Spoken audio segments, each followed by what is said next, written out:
ظاہراً لگتا ہے کہ زندگی بڑی مشکل میں ہے، بڑی پریشانیاں ہیں، لیکن اصل حقیقت کیا ہے؟ حقیقت یہ ہے کہ یہ راضی رہے، ان کے پاس رہے، ان کے ساتھ رہے، چاہے ظاہراً جو ہے وہ انسان کو کچھ بھی کرنا پڑ جائے۔ ایسے ایسے لوگ کربلا پہنچے، ورنہ کربلا اگر آپ دیکھیں تو عالم سختی ہے، مشکل ہے، امتحان ہے، لیکن شب عاشورہ، روز عاشورہ، اصحاب امام جو ہے وہ خوشی کا اظہار کر رہے تھے۔ کسی نے پوچھا کہ یہ مطلب خوشی کا وقت تو نہیں ہے؟ کہا کیوں نہ ہو، خدا سے ملاقات کا وقت ہے۔ یعنی سمجھیں کربلا کے زاویے کو کہ جو ہمیں سمجھ میں نہیں آتا۔ ایک جو 72 شہیدوں میں سے ایک شہید ہے جسے وقت کے امام نے بھی زیارت ناحیہ میں سلام کیا ہے، اس کے 10 بیٹے تھے بصرہ، اور وہ 2 کو لا سکا امام تک، ایک مقام پر مکہ سے نکلتے وقت امام تک پہنچا ہے، اور اپنے 2 بیٹوں کے ساتھ جب آیا تو جیسے ہی پہنچا تو قرآن کی آیت کی تلاوت کی کہ کہا یہ وہ وقت ہے جو فرح یعنی خوشی کا وقت ہے۔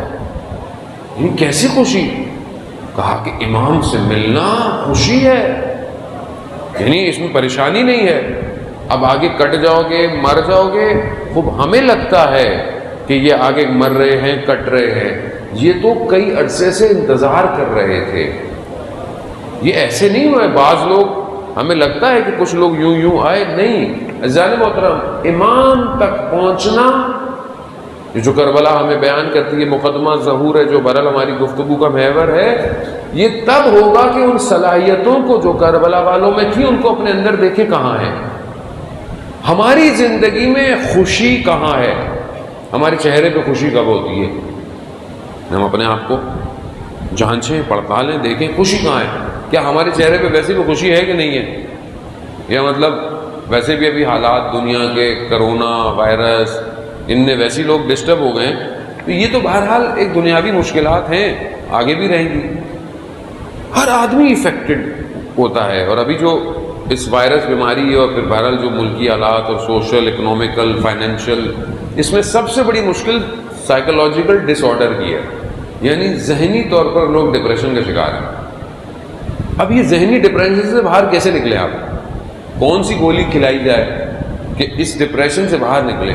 تو صرف ایک ہی رابطہ ہے، اور تاریخ بھی یہی دکھاتی ہے کہ ایک رابطہ ایسا ہے تاریخ میں کہ جتنی بھی پریشانیاں آئیں، اگر لوگ اپنے وقت کے امام سے جڑ گئے ساری مشکلات حل ہو جاتی ہیں۔ اللہ صلی اللہ تو عزیزان محترم، اس کو سمجھنے کی کوشش کریں۔ جب تک آپ اپنے اندر سے مطمئن نہیں ہے، آپ کو اطمینان نہیں ہے، آپ کو یقین نہیں ہے، آپ محکم نہیں ہیں، آپ اور ہم کیسے امام کی نصرت کر سکتے ہیں؟ یعنی اگر کوئی اندر کیمرہ مجھے دیکھے، بولے یہ تو اپنی پریشانیوں میں اتنا ڈوبا ہوا ہے، یہ امام کی نصرت کیا کرے گا؟ جبکہ ہم کہتے ہیں قرآن میں، جو میں نے آپ کی خدمت میں عرض کیا کہ یہ پہلی صفت ہے اصحاب امام حسین کی، یہ انصار اللہ ہیں، یعنی خدا کی نصرت کرنے والے لوگ ہیں۔ جب یہ خدا کی نصرت کی قدم بڑھاتے ہیں تو خدا ان کی نصرت کرتا ہے، ان کی مدد کرتا ہے۔ دوسری صفت جو ہے وہ امام تک پہنچنے والے لوگوں کی، وہ ہے اس فرصت کو یعنی اپرچونٹی کو دیکھ کر سرعت اور سبقت کی۔ یعنی سرعت کیا؟ یعنی تیزی سے آتے ہیں، انتظار نہیں کرتے، سوچتے نہیں ہیں، اور نیکی میں پہل کرتے ہیں۔ یہ ہے، کتنے لوگ امام کو ملے رستے میں جنہوں نے امام نے کہا کہ آؤ، کہا مولا میں ذرا گھر چلا جاؤں، اپنے بچوں کو نان، نفقہ، روٹی، یہ وہ، لیٹ ہو گیا۔ کسی نے بولا مولا میں سمجھتا ہوں کہ میرے آنے سے آپ کو فائدہ نہیں ہوگا۔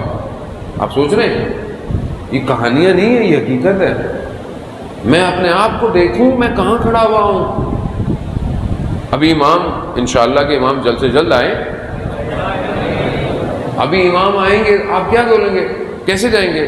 کسی نے بینک کا قرضہ دینا ہے، کسی نے قسطیں دینی ہے، کسی نے کیا کرنا ہے، بولے گا میں کیسے جاؤں، چھوڑو گے؟